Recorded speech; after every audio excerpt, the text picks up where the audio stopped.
میں آتا ہے کہ اس کے پیٹ میں سے ہاتھ گزار کر پیچھے سے دیا جائے گا اور سامنے سے پکڑے گا نہیں دیا جائے گا، اور جیسے اپنا نامہ اعمال دیکھ کے پڑھے گا نا، افسوس کے مارے پریشان، یا لیتہا کانت القاضیہ، اے کاش کہ وہی موت ہی سب کچھ ختم کر جاتی، ولم ادری ما حسابیہ، مجھے کیا پتا تھا کہ میرا حساب ہونا ہے۔ اللہ تعالیٰ فرمائے گا اس کو پکڑو اور اس کو لے جاؤ جہنم کی طرف۔ پانچواں انعام اللہ تعالیٰ نمازی آدمی کو کہ اللہ تعالیٰ بغیر حساب کتاب کے اس کو جنت میں داخل فرما دیتے ہیں۔ ایک مرتبہ نبی اکرم صلی اللہ علیہ وسلم نے دعا فرمائی، اللہم حاسبنی حسابا یسیرا، اے اللہ میرا آسان حساب لینا۔ حضرت عائشہ رضی اللہ عنہ نے عرض کیا، یا رسول اللہ آسان حساب کا کیا مطلب؟ آپ نے فرمایا، عائشہ قیامت کے دن لوگ اللہ تعالیٰ کے سامنے سے اللہ تعالیٰ کی بارگاہ میں اپنے نامہ اعمال لے کے حاضر ہوں گے، اللہ تعالیٰ رحمت کی نظر فرماتا جائے گا۔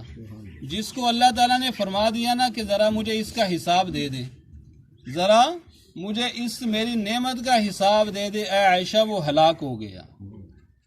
تو بھائیوں اور دوستوں، دو چیزوں کی نصیحت کرتے ہوئے نبی اکرم صلی اللہ علیہ وسلم دنیا سے چلے گئے، ایک نماز کی، اور آپ صلی اللہ علیہ وسلم نے اپنے آخری وقت بھی دو آدمیوں کے کندھے پہ آسرا لے کر جا کے نماز ادا کی مسجد کے اندر۔ ایک صحابی حضرت عبداللہ ابن ام مکتوم رضی اللہ عنہ آنکھوں سے نابینا تھے، نظر نہیں آتا تھا، حاضر ہوئے، عرض کیا، یا رسول اللہ میری آنکھیں نہیں ہیں اور میرے پاس کوئی آدمی نہیں ہوتا جو مجھے لے کے ہاتھ پکڑ کے، دیکھیں نا جی کتنے سارے عذر ہیں ان کے، کتنے سارے عذر، اور مدینہ منورہ میں یا رسول اللہ سانپ وغیرہ بہت زیادہ ہیں، اور اس وقت بلب وغیرہ ہوتے نہیں تھے، آپ کو پتہ ہے اس وقت کہاں بجلی ہوتی تھی۔ تو انہوں نے یہ ساری کی ساری باتیں نبی اکرم صلی اللہ علیہ وسلم کے سامنے عرض کر کے پھر پوچھا، یا رسول اللہ کیا میرے لیے گنجائش ہے کہ میں گھر میں نماز پڑھ لیا کروں؟ دیکھیں نا جی کتنی ساری مجبوریاں ہیں، آنکھیں ہے کوئی نہیں، نظر نہیں آتا، کوئی آدمی ہے نہیں گھر میں جو لے کے آ جائے مجھے مسجد میں، اور پھر سانپ اور بچھو وغیرہ بہت زیادہ، یا رسول اللہ کیا مجھے اجازت ہے کہ میں گھر میں نماز پڑھ لیا کروں؟ نبی اکرم صلی اللہ علیہ وسلم نے فرمایا، کیا تم اذان کی آواز سنتے ہو؟ عرض کیا، جی اللہ کے رسول اذان کی آواز تو سنائی دیتی ہے، میرے گھر تک جاتی ہے۔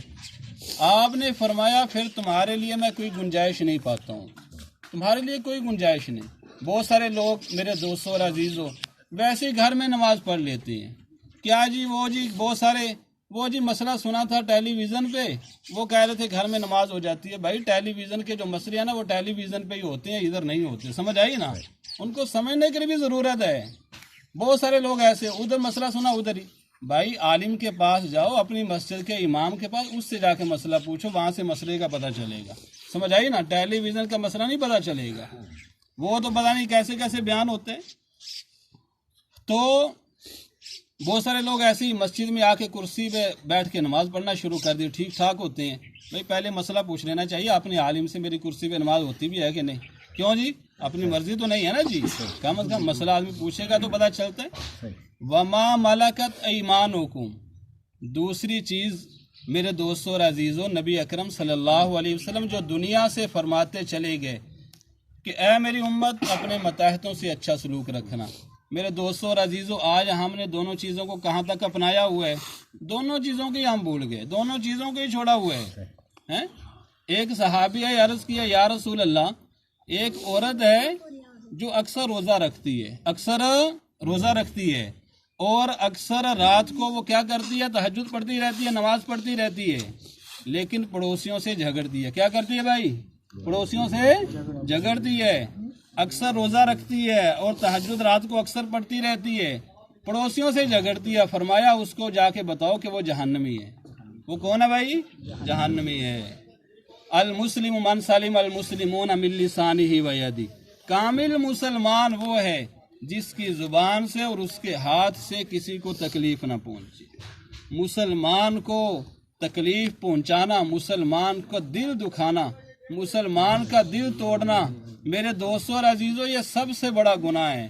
کبھی بھی کسی کا دل نہیں توڑنا چاہیے، کبھی بھی دل نہیں توڑنا چاہیے، کوئی بھی ہے، دل نہ کبھی توڑو۔ اللہ کے ہاں سب سے بڑی قدر مسلمان کے دل کی ہے. وہ شاعر کہتے ہیں نا، گرا دے مندر گرا دے مسجد، گرا دے مسجد گرا دے